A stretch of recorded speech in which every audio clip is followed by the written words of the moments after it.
Hola, soy Mateo, y vi con mis propios ojos cómo un almirante y su ingeniero jefe se reían de un niño de 9 años mientras el motor de nuestro caza más importante se negaba a arrancar. Estábamos en el Mediterráneo, con una flota enemiga acercándose, y el destino de todo el portaaeronaves, Juan Carlos I, pendía de un hilo. Mal sabían ellos que la vida de casi 1000 tripulantes dependía de ese crío silencioso al que trataban como un estorbo. ¿Alguna vez te has sentido completamente invisible, justo en el momento en que sabías que tenías la única respuesta que importaba? Antes de contarte cómo ese niño, Leo, usó solo sus manos y una intuición que nadie entendía para encontrar el fallo que los manuales no recogían, comenta aquí desde dónde estás viendo esto y suscríbete ya al canal. Créeme, no querrás perderte la cara que se les quedó a todos cuando ese motor volvió a rugir con toda su fuerza. El conflicto era tan denso que podías cortarlo con un cuchillo. La cubierta de vuelo del Juan Carlos I era un hervidero de tensión controlada, pero esa mañana el control se estaba desvaneciendo. El caza FA-18 Hornet, nuestro Vanguardia 1, el líder de la escuadrilla defensiva, estaba muerto en la pista. Su motor de babor tosía, se quejaba y se negaba a alcanzar la potencia necesaria para el despegue. Abajo, en la sala de operaciones, los puntos rojos en el radar se acercaban inexorablemente. El ingeniero jefe López, al que todos llamábamos el Tuercas, corría de un lado a otro con su equipo, con la cara desencajada por la frustración y la vergüenza. Habían conectado todos los diagnósticos posibles, revisado cada centímetro del manual, pero el caza seguía sin responder. El olor a queroseno se mezclaba con un sudor frío, el del miedo colectivo. En medio de todo ese caos uniformado estaba Leo, una figura diminuta y solitaria, con la mirada perdida en el gigante de metal averiado. Tenía solo 9 años y estaba allí porque su padre, uno de nuestros mejores pilotos, había muerto en un accidente de entrenamiento unas semanas antes. El niño estaba bajo custodia temporal en el buque, un recordatorio andante y silencioso de la tragedia. Para la mayoría era un inconveniente, una pieza que no encajaba en la maquinaria militar. Lo veían con una mezcla de lástima y fastidio, un niño de luto en una zona de combate inminente. Nadie le hablaba directamente, solo se aseguraban de que no molestara, de que se mantuviera apartado del camino de los hombres ocupados que intentaban salvar el pellejo de todos. Él no parecía notarlo, solo miraba el motor. La arrogancia de la autoridad era palpable, sobre todo en el ingeniero jefe López. El Tuercas era un hombre brillante, pero su orgullo era tan grande como su conocimiento. El fallo del caza era una afrenta personal, una mancha en su historial impecable. Cuando Leo, en un acto de valentía o inconsciencia, se acercó y tiró suavemente de la pernera de su mono de trabajo, López ni siquiera lo miró. «Quita, crío, no estamos para juegos», le espetó apartándolo con un gesto displicente. Vi cómo el almirante Valdés, observando desde el puente de mando con sus prismáticos, fruncía el ceño, molesto por la simple presencia del niño en la cubierta. Para ellos, Leo era menos que un cero a la izquierda. Era una distracción, un fantasma molesto en el peor momento posible. La humillación fue silenciosa, pero resonó en toda la cubierta. Yo conocía un poco la historia de Leo por su padre.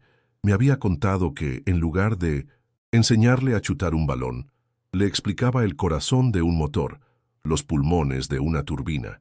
El niño había crecido entre hangares, no en parques. Había desarrollado una especie de sexto sentido para la mecánica, una conexión casi sinestésica.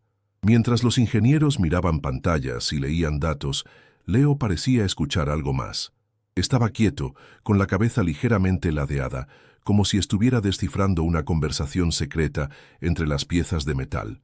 Sentía las vibraciones anómalas a través de las suelas de sus zapatillas. Oía una frecuencia discordante en el zumbido del motor que era inaudible para el resto de nosotros. No era magia, era un conocimiento profundo, visceral, que los manuales y los protocolos simplemente no podían contemplar. La tensión alcanzó su punto álgido cuando un mensaje cifrado llegó por radio. La flota enemiga había aumentado la velocidad. Nuestro tiempo se agotaba. El almirante Valdés estaba a punto de dar la orden que todos temíamos: cancelar la misión de Vanguardia 1 y prepararse para una defensa mermada, una postura que nos dejaba terriblemente expuestos. Era una sentencia de muerte anunciada. Fue entonces cuando la comandante Eva Soler, la compañera de vuelo del padre de Leo, se fijó en el niño. Vio que no solo miraba, sino que susurraba para sí mismo, imitando el sonido exacto del motor al fallar. Soler, dividida entre el deber y un extraño presentimiento, sintió un escalofrío.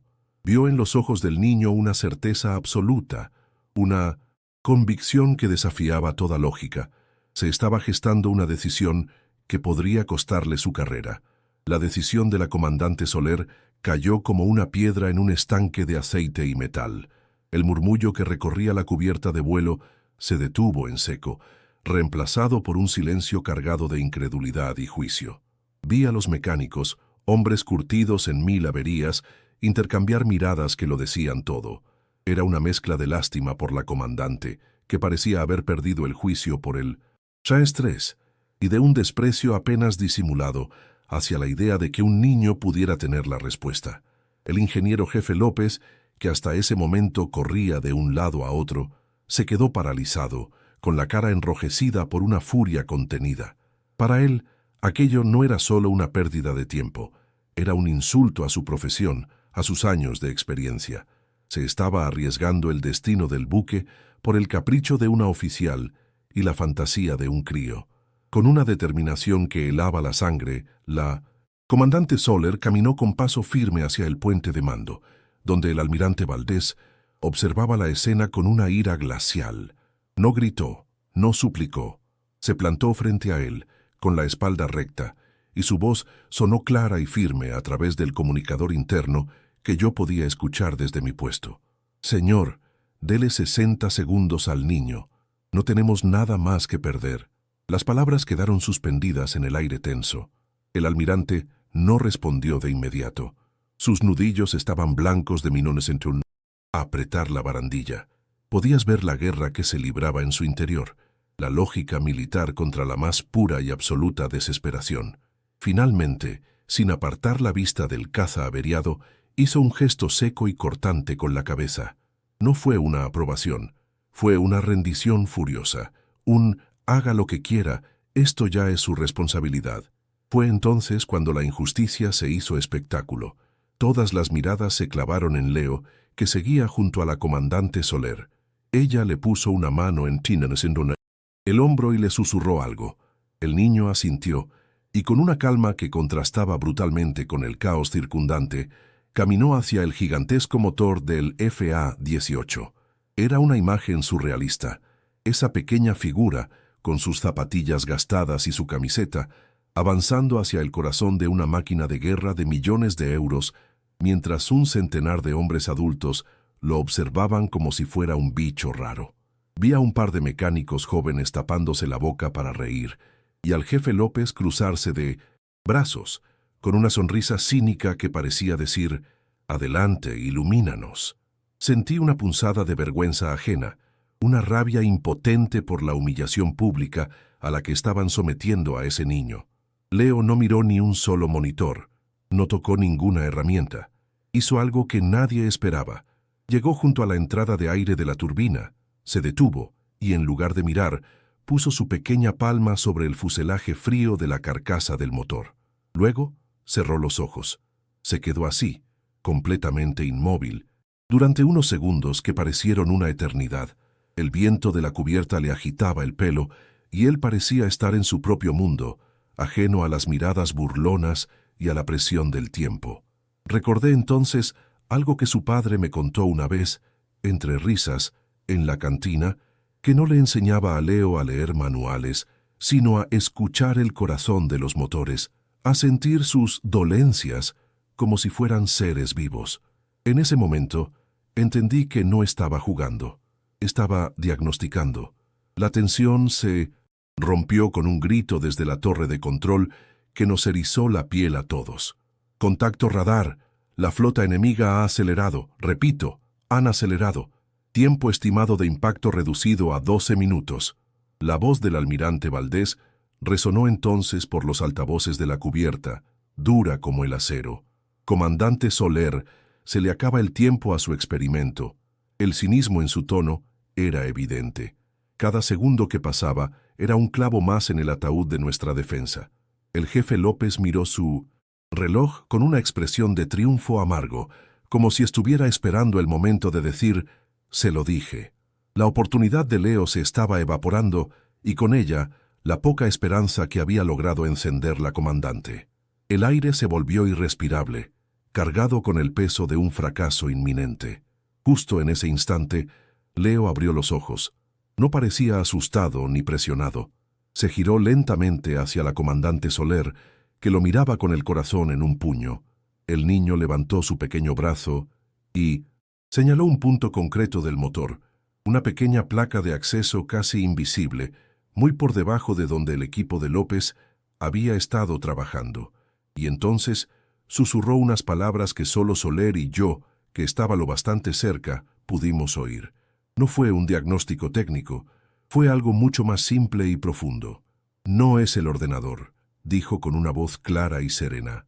«Está respirando mal. Se ahoga».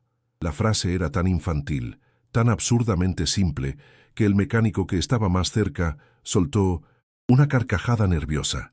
El ingeniero jefe López oyó el comentario del mecánico y se acercó con aire de superioridad. «¿Que se ahoga? Fantástico. Ahora tenemos a un médico de casas. ¿Qué será lo próximo? Un psicólogo de torpedos», espetó con un sarcasmo venenoso, mirando directamente a la comandante Soler. Pero ella no se inmutó. Se interpuso entre López y el niño, con una mirada de acero que desafiaba la autoridad del ingeniero. «Si se ahoga, es que no le llega aire o combustible. Mire dónde...» «Señala», ordenó, su voz resonando con una nueva urgencia. López iba a protestar, pero Soler lo cortó en seco. «El almirante dio una orden, jefe. Cúmplala. Ahora». La humillación pública cambió de bando. Derrotado por la cadena de mando, López, con el rostro desencajado, le hizo un gesto a un joven mecánico. «Abre esa tapa, y que sea rápido». El joven mecánico, un muchacho que no tendría más de 20 años, se acercó con una llave de tubo en la mano. Sus nudillos estaban blancos, y vi un ligero temblor en sus dedos, mientras intentaba encajar la herramienta en los tornillos de la placa. La presión era inhumana. Tenía al ingeniero jefe López respirándole en la nuca, a la comandante Soler observándolo con una intensidad que podría fundir acero, y al resto de la cubierta conteniendo la respiración. La llave resbaló una vez, produciendo un chirrido metálico que sonó como un disparo en el tenso silencio. El chico tragó saliva, secó sus manos sudorosas en el mono y lo intentó de nuevo. Esta vez con una lentitud desesperante. Cada segundo que pasaba, el zumbido distante de la amenaza enemiga parecía crecer en mi cabeza, un reloj macabro que marcaba el compás de nuestro posible final. El ambiente en la cubierta de vuelo se había vuelto extraño, casi sagrado. Nadie se movía, nadie hablaba. El único sonido era el silbido del viento del Mediterráneo y el forcejeo metálico del mecánico con la placa. Podía ver a través de los cristales del puente de mando al almirante Valdés, inmóvil con los prismáticos pegados a la cara, su silueta recortada contra el gris del cielo. Su postura era la de un hombre que ha perdido una apuesta y está obligado a ver cómo se desarrolla la humillación hasta el final. La comandante Soler, a su lado, no mostraba emoción, pero su mandíbula estaba tan apretada que parecía a punto de romperse, y en medio de todo, Leo seguía allí, de pie, con una calma que no era de este mundo. No miraba al mecánico, sino al corazón del motor, como si pudiera ver a través del metal, esperando pacientemente que los demás vieran lo que él ya sabía. Finalmente, con un último chasquido, el último tornillo cedió y el mecánico retiró la placa de acceso. Todos nos inclinamos instintivamente hacia adelante, esperando ver una manguera rota, un cable suelto, algo evidente. Pero no había nada. El interior del compartimento estaba impoluto, una maraña ordenada de tubos y conductos que parecían sacados de fábrica. El jefe López soltó una risa corta y amarga, un sonido lleno de desprecio y vindicación. «Magnífico, Absolutamente nada. ¿Lo ve, comandante? Un espectáculo para nada. Cierren esa escotilla y despejen la cubierta de una vez, ladró, girándose para marcharse. La esperanza que había flotado en el aire durante unos segundos se desinfló como un globo pinchado. El fracaso era ahora oficial, y la cara de todos reflejaba una resignación sombría. Era el fin. La voz del almirante Valdés retumbó por los altavoces, esta vez sin rastro de cinismo, solo la dureza gélida de una orden irrevocable. Se acabó el tiempo, comandante Soler. Misión Vanguardia cancelada. Procedan con el protocolo de defensa alternativo, ahora mismo. Quiero a todo el personal no esencial fuera de la cubierta en 30 segundos. La sentencia fue como un golpe en el estómago. Vi a la comandante Soler cerrar los ojos por un instante, y en ese gesto se concentró toda la derrota. Los pilotos de los otros cazas empezaron a correr hacia sus aviones. Los equipos de cubierta se movieron con una prisa resignada. La oportunidad se había esfumado. La intuición de un niño había chocado contra el muro de la realidad, y la realidad, como siempre, había ganado. Sentí una profunda tristeza por Leo, que iba a cargar con el peso de esa humillación. Pero Leo no se movió. Mientras todos a su alrededor se apresuraban a obedecer la orden final, él dio un paso hacia adelante, ignorando el caos. Negó con la cabeza, muy despacio, con una frustración casi adulta. Volvió a levantar su brazo, pero esta vez su dedo no señalaba la placa en general, sino un componente específico dentro, un pequeño cilindro metálico del tamaño de una lata de refresco, conectado a la línea de combustible. Y entonces, su voz, aunque todavía baja, sonó con una claridad y una insistencia que cortó el ruido. «No está roto, está lleno», dijo, mirando directamente al jefe López. «La arena, de la última misión en el desierto, está dentro». No era una teoría, era una afirmación, una certeza tan absoluta que, por un segundo, el mundo volvió a detenerse. El jefe López, que ya se alejaba, se frenó en seco. Se giró lentamente, con una expresión de incredulidad total. Estaba a punto de soltar otra andanada de sarcasmo, pero fue el joven mecánico, el que había abierto la placa, quien habló primero. Su voz era un hilo, pero cargada de una revelación repentina. «Jefe, ese es el filtro de micropartículas de combustible», dijo señalando la pieza. «No está en el manual de revisión de las 100 horas. Se supone que tiene una vida útil de miles de horas. Nunca lo miramos a menos que haya un aviso del sensor, y el sensor dice que está bien». La implicación era clara. El manual, su Biblia, no contemplaba esa posibilidad. El protocolo que todos seguían ciegamente tenía un punto ciego, uno que solo un niño había sido capaz de ver. De repente, la dinámica cambió por completo. Ya no era la fantasía de un niño contra la experiencia de un ingeniero. Era un fallo de procedimiento plausible contra la arrogancia de no querer mirar más allá de lo establecido. La comandante Soler se acercó a López, su rostro a centímetros del suyo. No había súplica en su voz, solo una orden helada. «Jefe, quedan menos de 8 minutos. Abra ese filtro. No es una sugerencia». El ingeniero jefe miró al niño, luego al filtro y finalmente al rostro implacable de la comandante. Vi cómo la soberbia se desmoronaba en su cara, reemplazada por una duda terrible. Con un gesto brusco y lleno de rabia contenida, le arrebató una llave inglesa a su ayudante y se arrodilló él mismo junto al motor. El destino de 1000 personas dependía de lo que encontrara dentro de esa pequeña lata metálica. El jefe López se arrodilló con la rigidez de un hombre al que obligan a rezar a un Dios en el que no cree. Sus movimientos eran bruscos, llenos de una ira mal disimulada. Le arrebató la llave inglesa a su ayudante con un gesto que era pura humillación, y el sonido metálico de la herramienta al golpear el suelo de la cubierta resonó como una declaración de guerra. No miró a Leo ni a la comandante Soler. Fijó su vista en el pequeño filtro como si fuera el origen de todos sus males, la encarnación de su fracaso profesional. El resto de los mecánicos se apartaron, creando un círculo de respeto y temor a su alrededor.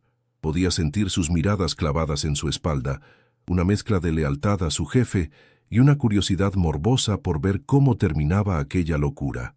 La voz del operador de radar volvió a sonar por los altavoces, más tensa que antes casi quebrada por la urgencia. Amenaza confirmada, 6 minutos para la ventana de interceptación. Repito, 6 minutos.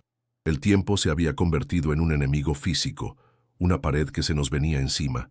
La voz del almirante Valdés siguió a la del operador, fría y cortante como un bisturí. Jefe López, o ese filtro está fuera en 60 segundos, o doy la orden de abortar y sellar las compuertas. No hay más tiempo para su taller de reparaciones. La amenaza no era solo para López, era para todos. Cada segundo que sus manos torpes y orgullosas tardaban en abrir aquel compartimento, era un segundo menos de vida para todos nosotros. La presión era tan intensa que parecía deformar el aire. Vi al joven mecánico, el que había abierto la primera placa, tragar saliva con fuerza. Su cara, pálida como el papel, era un mapa de emociones contradictorias. Miraba a su jefe, el hombre que le había enseñado todo lo que sabía, y luego sus ojos se desviaban hacia Leo, esa pequeña figura inmóvil que había desafiado toda lógica. En la mirada de aquel chico había algo más que simple curiosidad. Era el terrorífico amanecer de una duda. La duda de si todo lo que le habían enseñado, todos los manuales, todos los protocolos, podían estar equivocados. Se estaba dando cuenta, como todos nosotros, de que estábamos presenciando algo que iba más allá de la mecánica. Estábamos viendo cómo la jerarquía y la experiencia se enfrentaban a la pura e inexplicable intuición. López metió la llave en la tuerca del filtro y giró con todas sus fuerzas. La tuerca, sellada por el calor y la presión, no se movió. Soltó un gruñido de frustración, un sonido animal que salió de lo más profundo de su orgullo herido. Lo intentó de nuevo, poniendo todo el peso de su cuerpo en el giro. La llave resbaló, arañando el metal con un chirrido agudo que nos hizo encogernos a todos. El sudor le perlaba la frente, cayendo sobre el fuselaje del caza. No era solo el esfuerzo físico, era la lucha interna de un hombre que se negaba a aceptar que un niño pudiera tener razón. Cada gramo de resistencia de esa tuerca era un reflejo de su propia resistencia a la verdad, y estaba perdiendo ambas batallas.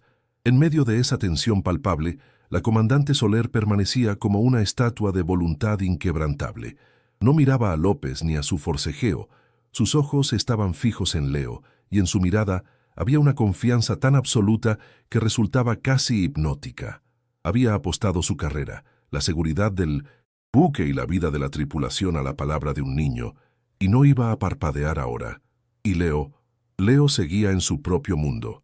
Ya no miraba el motor. Su cabeza estaba ligeramente inclinada, sus ojos fijos en el horizonte, como si estuviera escuchando la llegada de la flota enemiga y calculando mentalmente el tiempo que nos quedaba. No había miedo en su rostro, solo una paciencia infinita, la de alguien que ya sabe el final de la historia y solo espera a que los demás lleguen a la misma página. Desde el puente de mando, el almirante Valdés no había bajado los prismáticos. Su postura era la de un hombre condenado, obligado a ser testigo de primera fila de su propio desastre. Podía imaginarme la tormenta que se libraba en su cabeza, el protocolo militar gritándole que detuviera esa farsa, y una desesperación más profunda, susurrándole que dejara que continuara. Había perdido el control de su propio barco, y el destino de su flota ya no dependía de su estrategia ni de la valentía de sus hombres, sino del resultado de esa pequeña y absurda escena que se desarrollaba en la cubierta. Un ingeniero orgulloso, una comandante insubordinada y un niño que hablaba con los motores. Era una pesadilla logística y una humillación personal. Con un último rugido de esfuerzo y rabia, López aplicó una palanca final. Se oyó un chasquido seco y metálico, un clac, que resonó en el silencio absoluto que había caído sobre la cubierta. La tuerca había cedido. López se quedó inmóvil por un instante, con la mano todavía en la llave, respirando con dificultad. El sudor le caía por la cara, pero su expresión ya no era solo de ira, sino de un pavor incipiente. Lentamente, con la solemnidad de quien abre un sarcófago, retiró la llave y posó sus dedos sobre la tapa del filtro. Todos nos inclinamos hacia adelante, conteniendo la respiración.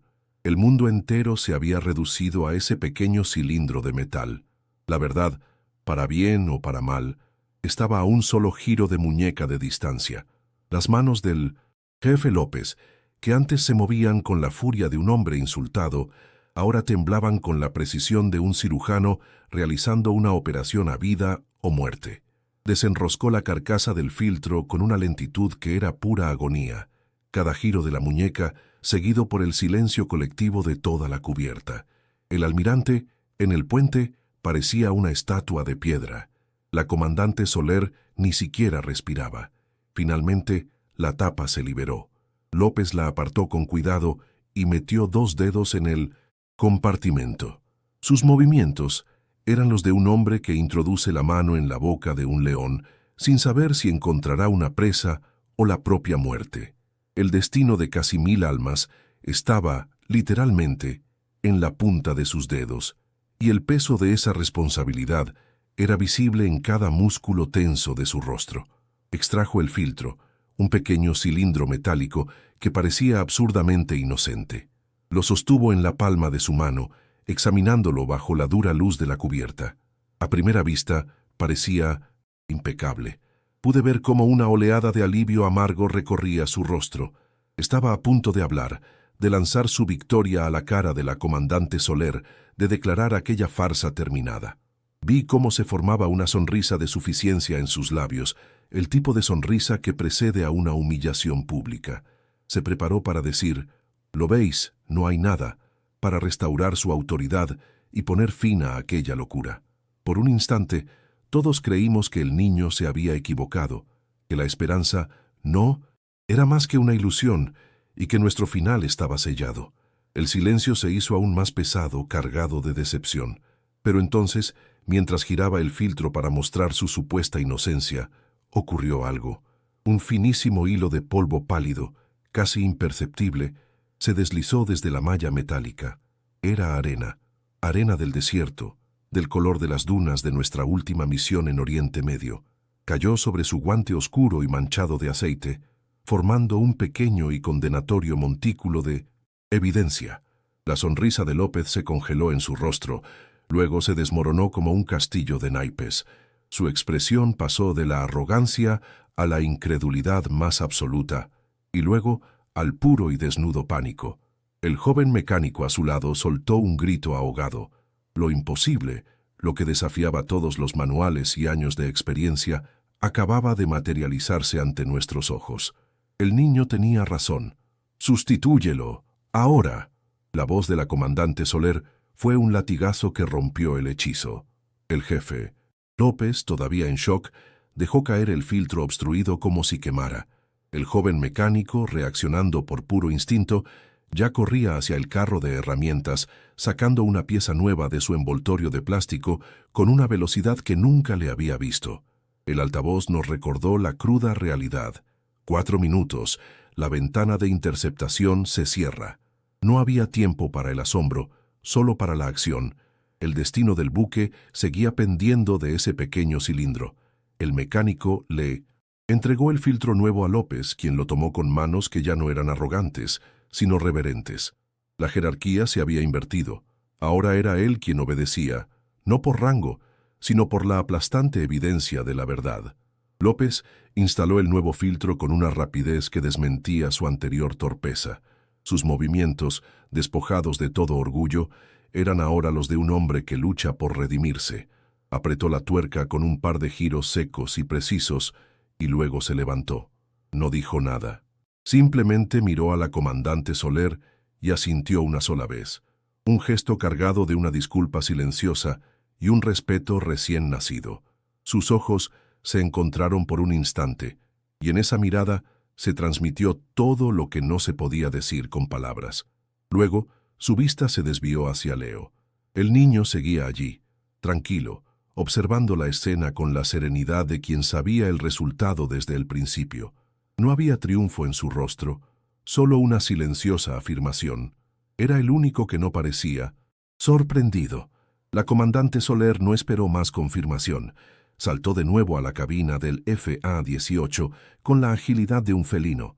Sus manos volaron sobre los controles, una coreografía de eficiencia y urgencia. A través del cristal de la carlinga, la vimos hacer la señal de pulgares arriba a los equipos de tierra. Despejen la cubierta, iniciando secuencia de arranque. Su voz resonó por el comunicador del caza, llena de una esperanza eléctrica que nos contagió a todos. Retrocedimos, instintivamente, creando un círculo de seguridad y expectación. El aire se cargó con el olor a queroseno y la promesa de un milagro mecánico. El silencio volvió a caer, pero esta vez no era un silencio de tensión, sino de anticipación.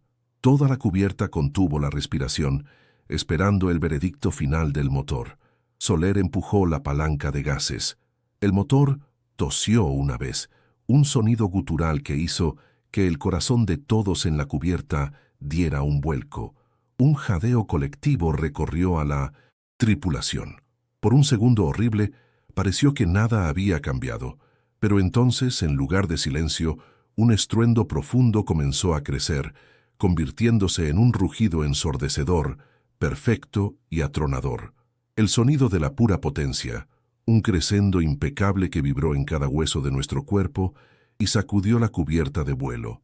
El Vanguardia 1 estaba vivo. La onda de choque del sonido fue seguida por una ola de silencio atónito, que se rompió en una erupción de vítores y aplausos que ahogó incluso el rugido del motor. El almirante Valdés bajó los prismáticos, sin palabras.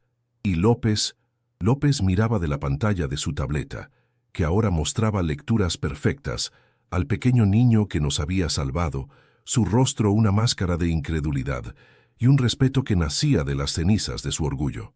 El Vanguardia 1 se elevó de la cubierta con un rugido que no era de metal, sino de pura victoria. Todos vimos cómo la comandante Soler, con una determinación feroz en el rostro, inclinaba el caza y ascendía como una flecha hacia el horizonte para reunirse con su escuadrilla. La misión de defensa ya no estaba comprometida, estaba en marcha. En la cubierta, el silencio atónito se rompió en una explosión de vítores, abrazos y palmadas en la espalda. Hombres duros, marineros curtidos en 1000 tormentas, gritaban de alivio y alegría, liberando toda la tensión acumulada. El miedo se había disuelto en el aire, reemplazado por una euforia colectiva, una sensación de invencibilidad que solo nace al borde del desastre. Habíamos estado a minutos de nuestro fin, y ahora, gracias a un niño, volvíamos a tener una oportunidad de luchar. Pero la imagen que nunca se borrará de mi memoria es la del ingeniero jefe López. Se quedó allí, de pie en medio de la celebración, completamente inmóvil. Su tableta de diagnóstico colgaba inútil de su mano.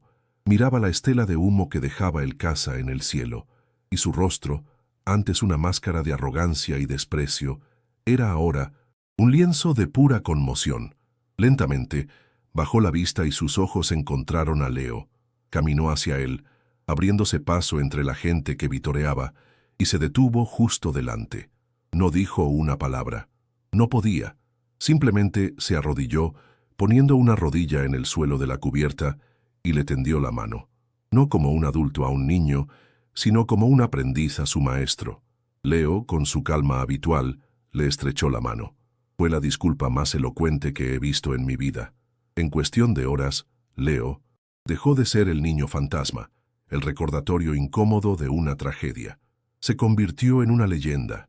El apodo nació en la cantina esa misma noche, entre risas y cervezas de celebración. El susurrador de Hornets. Se extendió por todo el buque como la pólvora. Los marineros que antes lo esquivaban, ahora le hacían un saludo militar casi instintivo cuando pasaba. Los pilotos le despeinaban el pelo con un cariño que ya no era lástima, sino profundo respeto. Dejó de ser el hijo del piloto, fallecido, para convertirse en nuestro niño, el amuleto de la buena suerte del Juan Carlos I. Vi a 2 mecánicos veteranos tomando medidas en secreto para confeccionarle una pequeña cazadora de vuelo a medida con un parche bordado, un FA-18 con una oreja gigante. Aquello no fue solo una anécdota para contar en el futuro, cambió la forma de trabajar en el buque. El orgullo del jefe López se transformó en una humildad cautelosa. Unos días después, lo vi en el hangar, luchando con un problema eléctrico en otro caza.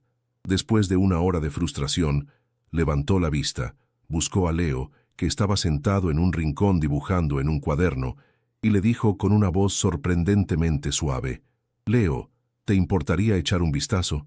A este viejo se le escapan las cosas». El niño se acercó, puso su mano sobre el fuselaje, cerró los ojos y tras unos segundos señaló un mazo de cables. «Este suena enfadado», dijo. Resultó que un relé defectuoso estaba provocando una sobretensión intermitente.